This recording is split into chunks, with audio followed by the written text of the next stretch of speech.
وانفعنا بما علمتنا وزدنا علما يا حي يا قيوم برحمتك نستغيث أصلح لنا شأننا كله ولا تكلنا إلى أنفسنا طرفة عين أما بعد. Segala puji bagi Allah Azza wa Jalla.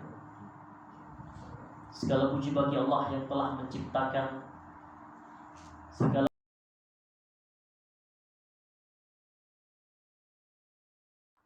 wanfa'na bima 'allamtana wa zidna 'ilma. Ya Hayyu ya Qayyum birahmatika nastaghith aslih lana sya'nana kullah wa la takilna ila anfusina tarfata 'ain amma ba'd. Segala puji bagi Allah Azza wa Jalla. Segala puji bagi Allah yang telah menciptakan.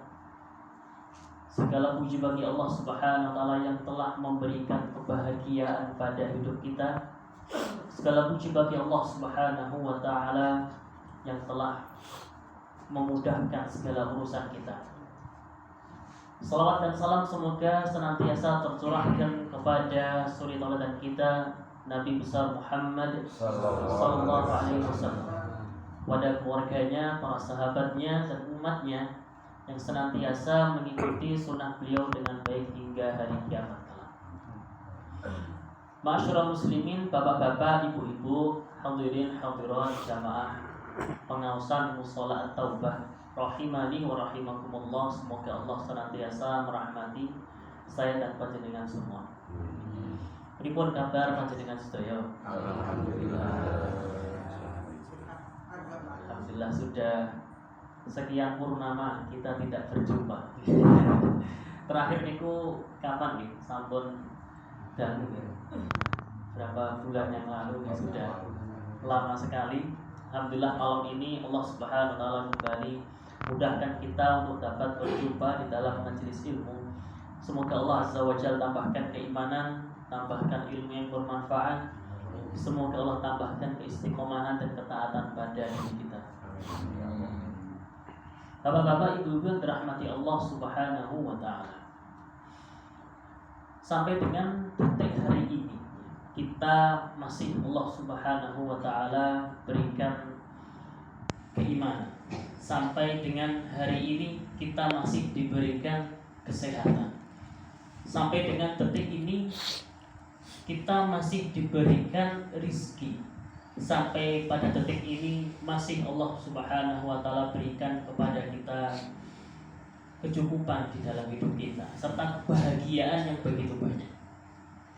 Ketika kita semua merenungi akan hal ini akan menambahkan keyakinan pada diri kita bahwasanya kita ini adalah makhluk yang lemah. Bahwasanya kita ini adalah makhluk yang tidak memiliki daya dan upaya di dunia ini, kecuali itu semua adalah atas izin dan kuasa dari Allah Subhanahu wa taala. Maka dengan segala itu Allah Subhanahu wa taala berikan itu semua kepada kita.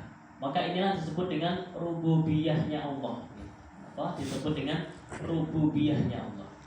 Rububiyahnya Allah niku napa? Berarti Allah Subhanahu wa taala yang menciptakan, Allah Subhanahu wa taala kemudian yang memberikan rizki kepada kita, Allah yang mengatur kehidupan kita, yang mengatur alam semesta ini, dan Allah Subhanahu wa taala kemudian memberikan manfaat dan menolak mudarat dari kita, memberikan beribu kemudian kebaikan dalam hidup kita.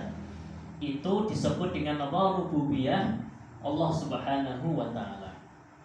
Maka ketika kita meyakini bahwasanya di dunia ini kita tidak punya daya dan upaya, kita adalah makhluk yang lemah, maka satu-satunya tempat bergantung kita kepada siapa? Itu kepada Allah Subhanahu wa taala. Maka kalau kita renungkan rububiyah Allah, itu akan menambah keyakinan kita bahwasanya kita di dunia ini tuh butuh kepada Allah. Niki poin yang ingin saya tekankan, bahwasanya kita di dunia ini, Bapak Ibu, kita ini adalah makhluk yang sangat butuh kepada Allah. Kita tidak dapat hidup tanpa Allah Subhanahu wa taala. Karena Allah punya rububiyah yang mutlak tadi. Tidak ada yang dapat memiliki kemampuan semua itu, kuasa semua itu adalah kuasanya Allah Subhanahu wa taala. Maka ketika kita meyakini bahwasanya kita hanya bergantung kepada Allah Subhanahu wa taala, maka itu mewajibkan kita untuk hanya beribadah dan meminta kepada Allah Subhanahu wa taala. Allah Subhanahu wa taala berfirman dalam surat Al-Baqarah ayat 21 sampai dengan 22, "Ya ayyuhan nasu u'budu, wahai manusia, sembahlah Tuhan kalian. U'budu rabbakumul ladzi khalaqakum wal ladzina min qablikum, yang telah menciptakan kalian dan orang-orang sebelum kalian, agar kalian bertakwa." Di ayat ini perintah itu apa?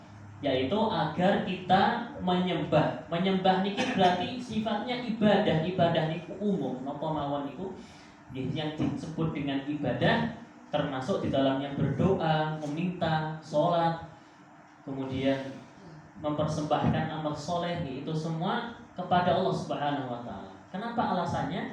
Di ayat selanjutnya, alladzi ja'ala lakumul arda firasya. Karena Allah Subhanahu wa taala itu adalah yang telah menjadikan bumi itu sebagai hamparan untuk kita. Dan kemudian Allah telah menjadikan langit sebagai atap. Dan kemudian adalah Allah Subhanahu wa taala yang telah menurunkan air hujan dari langit, sehingga dengan itu Allah tumbuhkan buah-buahan untuk sebagai rizki bagi kita. Maka fala taj'alu lillahi andada wa antum ta'lamun, maka jangan kalian jadikan bagi Allah ada sembahan lain padahal kalian mengetahui. Nah, di ayat ini berarti seorang yang meyakini akan rububiyahnya Allah, maka dia menjadikan Allah satu-satunya tempat ia beribadah dan tempat ia menggantungkan segala urusan. Gantung ini termasuk dalam Asmaul Husna Allah yang disebut dengan As-Somad. Yang sering kita baca wonten surat Qul, sering kita baca setiap hari. Mungkin sehari itu bisa kita baca 5 kali lebih, termasuk salat sunnahnya juga. Qul huwallahu ahad, Allahus somad. Allahus somad, Allah adalah As-Somad. As-Somad itu adalah salah satu dari Asmaul Husna Allah Subhanahu wa taala, yang maknanya pun adalah Allah itu adalah raja. Raja yang memiliki kesempurnaan. Raja yang baginya segala kesempurnaan di dalam kuasanya. Dialah Allah yang maha sempurna. Kemudian dengan kesempurnaan ini, dialah Allah As-Somad, yaitu tempat bergantung segala makhluknya.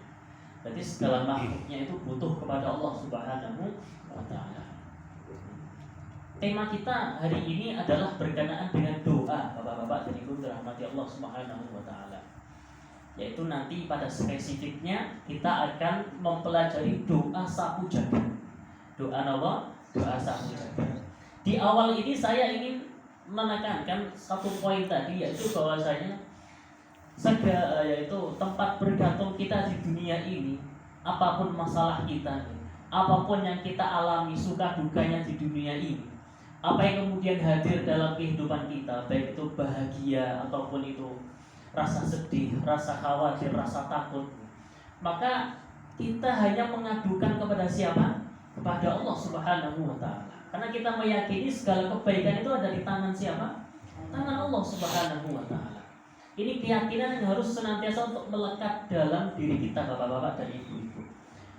Kalau kita minta kepada manusia, manusia itu tidak menjamin akan memberikan itu kepada kita. Tapi kalau kita bergantungnya kepada Allah, ketahuilah bahwasanya Allah itu baginya seluruh apa yang ada di langit dan apa yang ada di bumi. Maka apakah kita tidak yakin dengan Allah Subhanahu wa ta'ala? Nah, maka poin ini ingin saya tekankan di awal, yaitu tempat bergantung kita adalah Allah Subhanahu wa ta'ala. Jangan pernah kita menggantungkan segala urusan kita ataupun menggantungkan hajat kita kepada makhluknya, karena makhluk itu adalah lemah. Kita butuh kepada Allah Subhanahu wa ta'ala, zat yang maha kuasa atas segala sesuatunya. Kemudian bapak-bapak ibu-ibu dirahmati Allah Subhanahu wa ta'ala, tadi kita singgung bahwasanya kita harus beribadah kepada Allah ketika kita meyakini bahwasanya Allah baginya rububiyah. Termasuk ibadah niku adalah doa. Napa? Termasuk ibadah niku adalah doa.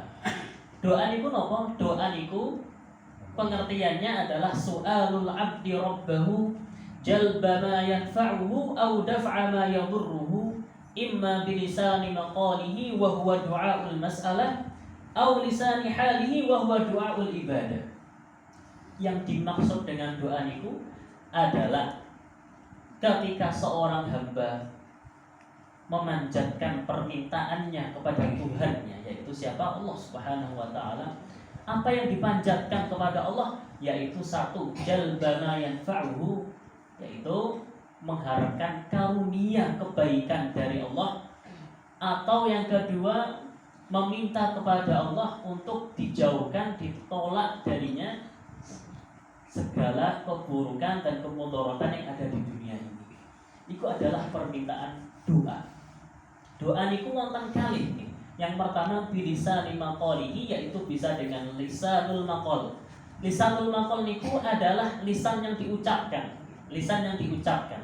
Maka dalam istilah ini disebut dengan doaul mas'alah, yaitu doa permintaan. Karena kita sebut, ya Allah saya ingin bahagia, ya Allah. Ya Allah saya ingin keluarga yang bahagia, ya Allah saya ingin pekerjaan yang halal berkah, ya Allah saya ingin kesehatan, ya Allah saya ingin semua hajat-hajat itu ketika diucapkan, dimintakan kepada Allah, itu disebut dengan doaul mas'alah, yaitu doa permintaan dengan lisan.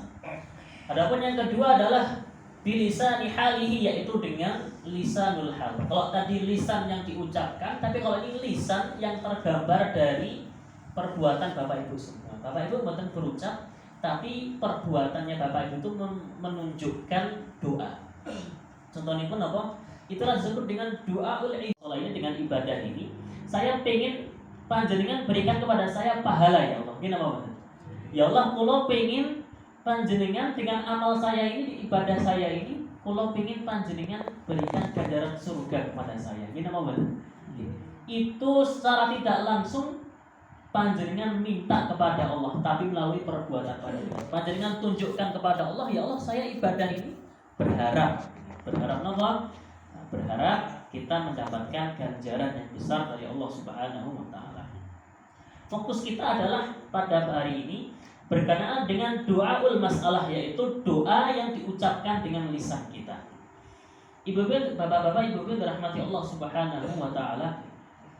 Mohon maaf nih saya agak cepat bacanya nih, karena waktunya mepet. Kalau maghrib sampai isya itu takutnya nanti nggak tersampaikan semua. Semoga dapat tersampaikan semua dengan dapat dipahami semoga insya Allah. Karena insya Allah poin-poinnya penting-penting semua untuk kita pelajari insya Allah taala. Kita sudah mengenal apa itu doaul masalah dan doaul ibadah. Fokus kita adalah pada doaul masalah. Bapak-bapak, ibu-ibu dirahmati Allah Subhanahu wa taala. Sebenarnya Allah itu ciptakan dunia itu dengan nizam sababi. Nizam sababi niku napa maksudnya? Nizam sababi niku adalah yaitu aturan sebab. Maksudipun pripun? Semua yang kita dapatkan itu kita mengambil sebab sebelumnya. Contohnya pun rizki dari Allah Subhanahu wa taala. Rizki niku sampun ditakar, sampun ditakdirkan apa dereng? Sampun. Semua dari kita sudah dituliskan rizkinya, tidak akan habis sampai ia meninggal dunia. Kalau ia sudah meninggal berarti rizki yang dicatatkan untuknya sudah habis. Tapi selama dia masih hidup, berarti dia masih ada rizki yang Allah Subhanahu wa taala tuliskan dan tetapkan. Ya, untuk kita meraih rizki tersebut, kita perlu untuk menempuh sebab-sebabnya. Menempuh apa? Sebab-sebabnya untuk mengambil rizki tersebut. Nah, sebab itu ada sebab syar'i dan ada sebab hissi. Sebab syar'i itu adalah sebab yang Allah jadikan di dalam syariat ini, dalam agama Islam sebagai sebab. Contohnya pun doa ini, dengan panjenengan berdoa kepada Allah, nah, di situ takdir panjenengan itu dapat panjenengan raih dengan izin Allah Subhanahu wa taala. Doa, ketika kita berbicara tentang doa, yang dimana doa ini adalah sebab kita untuk mendapatkan sesuatu. Di antara sebab yang Allah jadikan untuk kita mendapatkan sesuatu. Bagaimana agar doa kita itu mustajab di sisi Allah Subhanahu wa taala? Kita nopo yang menjadikan doa kita itu mustajab, Bapak Ibu. Mungkin ada yang pernah tahu apa Ustadz Yatiman sudah pernah menyampaikan di masalah taubah mungkin bagaimana agar doa kita itu mustajab di sisi Allah Subhanahu wa taala. Di antaranya pun bapak-bapak, ibu-ibu adalah dengan kita yang pertama kedepankan taubat nasuha dalam doa kita. Kita itu menyadari bahwa kita itu adalah banyak dosa. Kita mungkin setiap hari baru bangun pagi itu sudah berbuat dosa, entah dengan lisan kita ataupun dengan hati kita ataupun dengan apapun itu. Maka kita harus senantiasa memperbanyak taubat kepada Allah Subhanahu wa taala, karena dosa itu dapat menutupi rizki kita, dapat menghalangi rizki itu turun kepada kita. Maka kalau kita ingin mendapatkan sesuatu, doa kita diijabah, kita kedepankan taubat kita kepada Allah Subhanahu wa taala. Ya Allah, ampuni saya setelah banyak berbuat dosa, ya Allah. Mungkin saya sadari atau tidak disadari, ampuni saya ya Allah. Kemudian kita dapat kedepankan amal soleh terlebih dahulu, seperti misalkan sedekah ataupun yang lainnya. Kita dapat bertawasul dengan amal soleh, bapak-bapak, ibu-ibu. Mungkin suatu ketika panjenengan pernah beramal soleh yang panjenengan itu berharap, ya Allah, insya Allah ini saya amalnya ini ikhlas karenamu ya Allah. Panjenengan sampaikan, ya Allah, saya sudah berbuat baik ya Allah. Hari ini saya sudah menolong Pak Fulan misalnya. Hari ini saya sudah bersedekah sekian kepada Pak B misalnya. Panjenengan berharap, ya Allah, dengan sedekah saya ini semoga panjenengan terima ya Allah, maka mudahkan urusan saya misalnya. Atau misalkan, ya Allah, berikan kepada saya kesehatan, sembuhkan sakit saya misalnya. Ataupun panjenengan minta apapun itu dengan panjenengan menyebutkan amal soleh panjenengan di hadapan Allah Subhanahu wa taala. Di antara yang lain adalah panjenengan memanfaatkan waktu-waktu yang mustajab. Waktu-waktu yang mustajab. Di antara waktu yang mustajab itu apa? Di antara waktu yang mustajab adalah yang pertama jeda antara adzan dan iqamah. Mungkin monggo kula aturi kula lan panjenengan sedaya, setiap antara adzan dan iqamah niku kita manfaatkan untuk perbanyak doa. Daripada mengobrol, lebih baik panjenengan panjatkan doa. Kita itu hajatnya banyak kepada Allah, tapi kita sering merasa bahwasanya kita itu cukup dari Allah. Kita itu punya banyak permintaan, kebutuhan dalam hidup kita. Kita tuh sangat butuh kepada Allah Subhanahu wa taala. Tapi kita jarang meminta kepada Allah Subhanahu wa taala. Padahal tadi tempat bergantung kita kepada siapa? Kepada Allah Subhanahu wa taala. Tapi terkadang kita itu jarang mengangkat tangan kita kepada Allah. Jarang kita menangis di hadapan Allah Subhanahu wa ta'ala. Padahal segala kebaikan kita itu ada di tangannya Allah Subhanahu wa ta'ala. Kemudian di antara waktu yang mustajab adalah ketika turunnya hujan. Alhamdulillah Purworejo niki akhir-akhir niki sering turun hujan. Monggo panjenengan ketika hujan itu banyak-banyak doa kepada Allah Subhanahu wa ta'ala. Niku salah satu waktu yang mustajab. Kemudian di antaranya adalah sepertiga malam terakhir. Sepertiga malam terakhir niku waktu yang sangat luar biasa panjenengan